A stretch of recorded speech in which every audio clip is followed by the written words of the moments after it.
Hello, before watching the video, don't forget to like my video and subscribe to my channel. Thank you. My name is Oliver. I'm 9 years old. My mom and I used to have an amazing bond. My dad had left us, and she did everything she could to take care of me on her own. But over time, I started to feel her slipping away. One morning I woke up, brushed my teeth, and tried to prepare breakfast so we could eat together. While the bread was toasting, I headed to her room to call her. That's when I stopped in my tracks. From inside, I could hear sounds, sobbing mixed with laughter. My whole body froze, but when I opened the door, my mom was lying in bed, fast asleep. I went closer and tried to wake her. Suddenly, her eyes shot open in fear, and she gasped for breath. She told me she was fine, but there was something in her eyes that said otherwise. I called her to breakfast, but she never came. When I went back to her room, the whispers and laughter were even clearer. I called out, but the sounds stopped instantly. Then I heard slow footsteps approaching the door. The door creaked open just a little.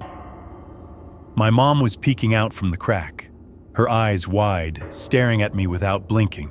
Then, all at once, she slammed the door in my face. From inside, the laughter started again. Terrified, I ran to the living room and called my aunt. I begged her to come over. She told me to calm down, that it was probably just the sleeping pills, but I couldn't stop shaking. From the hallway, I heard slow, dragging footsteps, almost as if someone was crawling. Then, I saw a shadow. My mom's shadow. She stepped into the kitchen and looked straight at me with that same unnerving stare. She wasn't breathing. She wasn't speaking. Her eyes were fixed on me, unblinking. Then her lips curled slightly, forming a chilling smile, and she whispered for me to go to my room. Terrified, I ran, slammed the door shut, and locked it. From the other side of the door came more whispers, more laughter. I couldn't resist peeking. When I cracked the door open, I glanced toward the kitchen. She was there, and she saw me. Those cold, piercing eyes locked onto mine again. Suddenly, she shot up from her chair and began walking straight toward my room. I slammed the door shut and locked it again. Then came the pounding. She was hitting the door, begging to be let in. Her voice sounded desperate, almost pleading. Crying quietly, I hid under my blanket, shaking. After a while, the noises stopped. I thought she was gone. But suddenly, the door crashed open. She entered my room. From beneath the bed, I could see her feet moving across the floor. Only, her feet were twisted backwards. That's when I knew. This was not my mother. Night had fallen. I still hadn't left my room. As I tried to distract myself by drawing, a loud, high-pitched laugh echoed from the garden outside. My heart jumped. Then, I heard my name. I crept to the window and looked out. She was standing there in the yard, staring up at me. In her hand, she held a knife. She pointed at me, and then began spinning in circles, slowly, her eyes never leaving mine. I was frozen in place. At that exact moment, the phone rang. I rushed to answer it. It was my mom. She asked if I was home and apologized for leaving me alone. I was in shock. If my mom was on the phone, then who was the woman inside the house? With a trembling voice, I told my mom what was happening. Fear instantly filled her tone. She begged me not to leave my room. She was on her way home. I made sure my door was locked tight. When I glanced back out the window, those eyes were still fixed on me. Then, suddenly, she broke into a run, charging straight into the house. Her footsteps thundered toward my room, and the doorknob rattled violently. At first, she knocked softly. When I didn't answer, the banging grew harder. louder. "Open the door," she demanded. I cried silently, my body shaking. Then, after a moment, the noise stopped. I thought she had left, but in an instant, my door splintered apart and crashed open. She was inside. I hid beneath my bed, holding my breath. When I saw her feet, my blood ran cold. They were completely twisted backwards, and in that moment, I had to accept the horrifying truth. This was not my mother. She shuffled around my room with those reversed feet, circling slowly. I kept still, barely daring to breathe. Then I felt her presence lean down closer, closer. My blanket brushed against the floor as if she was dragging it aside. I swore she was inches from my face.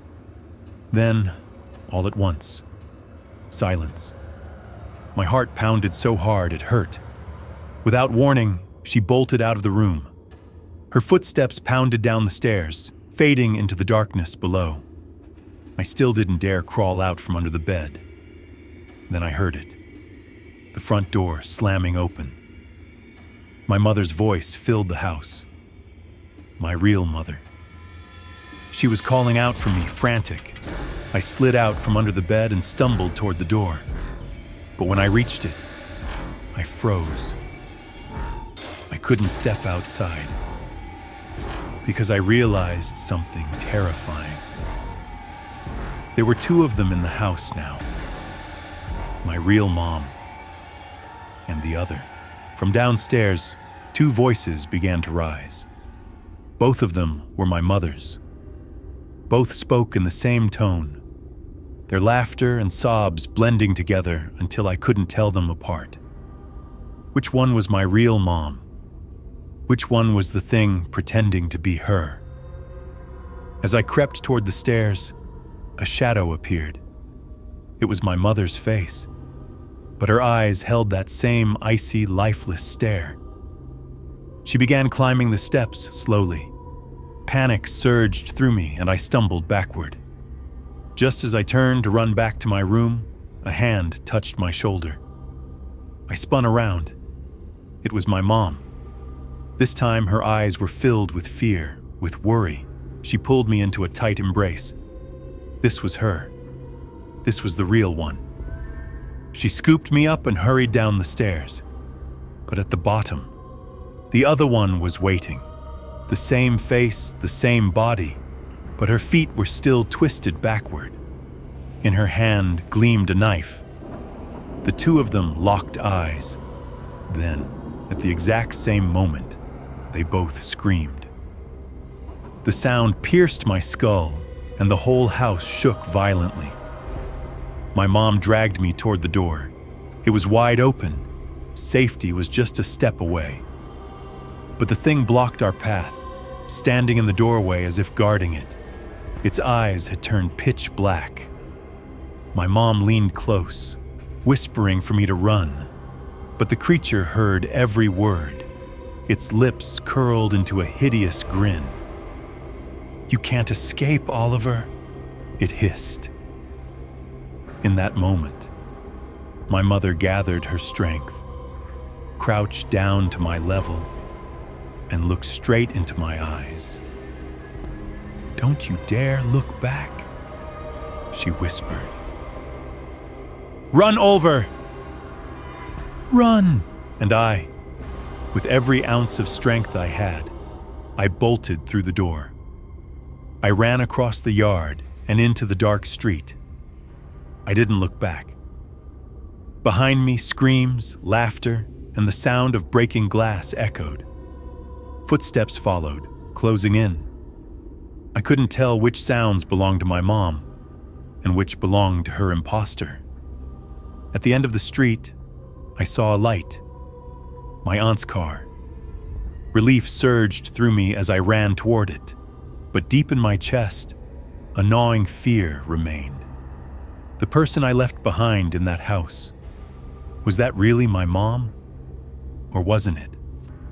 When I reached my aunt's car, I felt a small measure of safety, but no matter how fast I ran, the laughter and screams behind me wouldn't stop. Gasping for breath, I flung the door open. My aunt wrapped me in a frantic hug. I couldn't form words as I cried, trying to explain what had happened. I wanted to go back inside, but my aunt looked into my eyes as if she already understood everything. "Your mom? She's still there, isn't she?" she asked. I nodded. In that instant, something inside me broke. If my mom was still in that house, I couldn't leave her there alone. But the moment I thought about returning, the streetlights began to flicker out, one by one. Darkness crept over us. Shadows appeared in the windows of the house. One resembled my mom's silhouette, the other, the shadow of that creature with the twisted feet. They overlapped, blending together into one nightmarish shape. My aunt tried to start the car, but it wouldn't turn over. The laughter echoed from all directions. Something struck the hood, rattling the metal with a deafening clang. My aunt locked the doors in fear, but I knew no lock could protect us. Suddenly, my mom's face appeared at the window. But which one was it? Her eyes were bloodshot, her face pale, and that chilling smile curled on her lips. She pounded on the glass. Her screams echoed in my mind. My aunt held me tightly, telling me to close my eyes. I couldn't, because on the other side of the glass, tears streamed down my mother's face. She was asking for help. Two faces, as if merged into the same body. One moment she was crying, the next she was laughing. Part of me wanted to embrace her, another part wanted to run forever. Then, the glass shattered. She still had the knife trying to reach inside. My aunt jumped out to protect me, but the creature threw her to the ground. I leapt from the car and ran down the street. With every step, I could hear those footsteps behind me, the horrifying sound of those twisted feet closing in. At the end of the street was a small church. The door stood open. I dashed inside and slammed it shut. I gasped for air.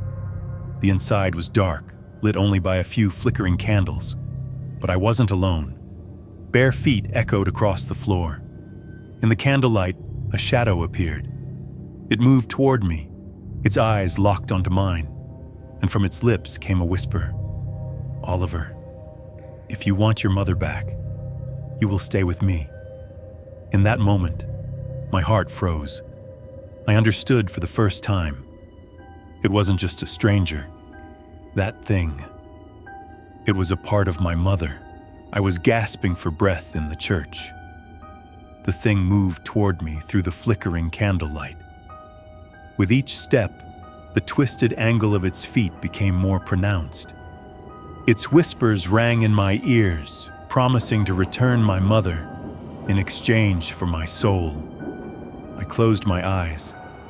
My mom's laughter and screams collided in my mind. For a moment, her crying face appeared before me. Then again, the creature's black, soulless eyes. I didn't know who to believe. I noticed the cross in the church. Desperately, I ran toward it. The moment I grabbed it, the creature let out a deafening scream. The sound was so powerful the candles flickered violently, some extinguishing entirely. Then it went silent. Slowly, it moved toward me. Its eyes widened, lips curling into a sinister smile. It whispered one sentence. "It's too late, Oliver.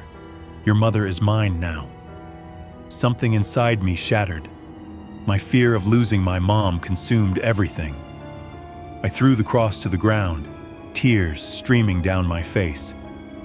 "No!" I screamed. "Let her go!" The creature laughed, but through the laughter, I heard my mom's voice calling for help. For a moment, its face shifted. In its eyes, my mom appeared.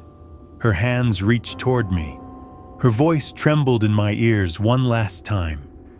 "Don't leave me." Summoning every ounce of courage, I ran to her. But just as I was about to embrace her, its face darkened again, eyes turning pitch black. With a scream, it threw me to the ground. Blood ran from my head, my vision fading. The last thing I saw before my eyes closed was the creature walking toward me, wearing my mom's body. Before I lost consciousness, her voice echoed one final time, not in a whisper, but in a scream. "Oliver, run!" When I came to, I was outside the church doors. The street was empty. Our house, the streetlights, everything looked normal, as if nothing had ever happened. But my mom was gone. Since that day, I have never seen her again. But at night, when I lie in bed, there's still a voice whispering in the dark. A laugh, a cry, and then a single word. Oliver. And now I am certain that thing took my mother, but it hasn't left, because it's still following me.